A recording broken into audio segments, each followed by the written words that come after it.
So let's identify these intervals.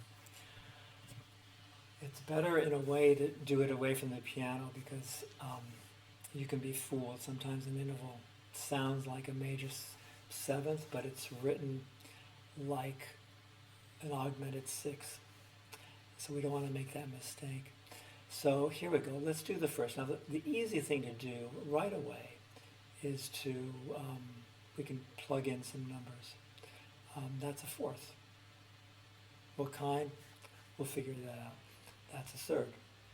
Here's a second. Here's a sixth. Here's a fourth. And here's a seventh. What kind is what we need to figure out. Now, remember the law. If the top note, which is C, just right, belongs to the bottom note's major scale, G, then this would be a perfect interval. So does C belong to the major scale of G? Yes. Not C, it's not C sharp or C flat, it's C. So what's the rule? If it belongs to the major scale of the bottom note, and it's a fourth, it's perfect. Let's take a look at the second one. It's a third. If the top note belongs to the major scale of the bottom note, then it's going to be a major third. Does F sharp fit in the key of D major? Yes, it does. So it's a major third. I guess you can count half steps and things like that, but this really is the best way to figure out the quality of an interval. It's easy to get it right. Let's take a look at this second. F is the top note. If it belongs to the major scale of E, it's major. F does not belong to E major scale. F sharp would. This is F natural. This is closer to the E. It's a smaller interval than a major second. So it's a minor second. Does G belong to the major scale of B flat? Yes, it does. So it is a major sixth. Does C sharp belong to the major scale of G? Well, we just kind of saw how C belongs to the major scales. C sharp, this is bigger. So it's bigger than perfect. It's an augmented fourth. Let's look at this. D flat. From E to D flat, we know it's a seventh. Does D flat belong to the major scale of E? So actually, D sharp belongs to the major scale of E. That would be a major seventh. D natural would be a minor seventh. This is D flat. This is even smaller than a minor seventh. When it's smaller than minor, it's diminished. And I'll take you through these two. These are tricky. This sort of goes against the, not goes against, but we're in a kind of a quandary with these rules. So the top note,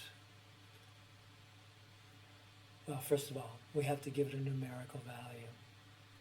Don't do these on the piano first, because your ear might say something, but it might be wrong. So let's see if I can use this to draw it out. Okay, this is a sixth,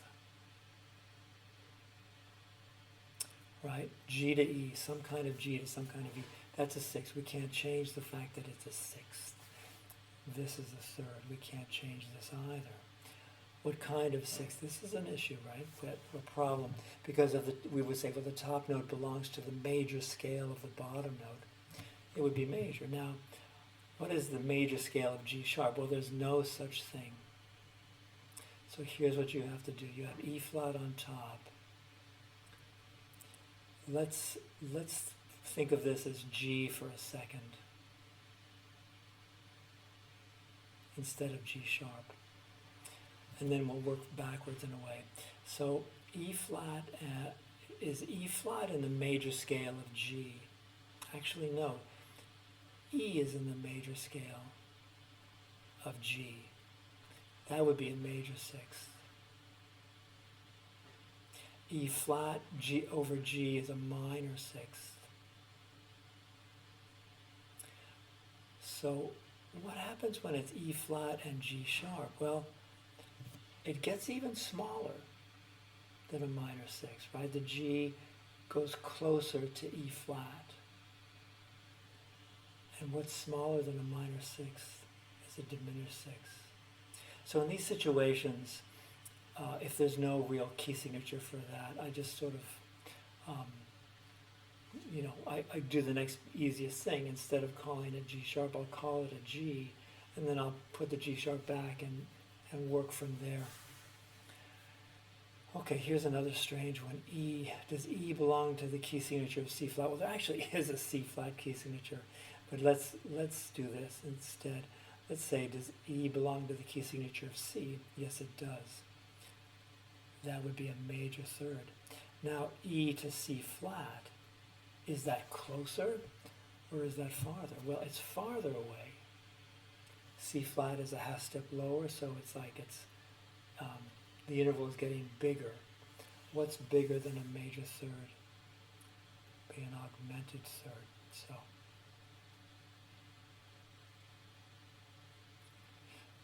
for much of this, the system works. Does the top note belong to the major scale of the bottom note?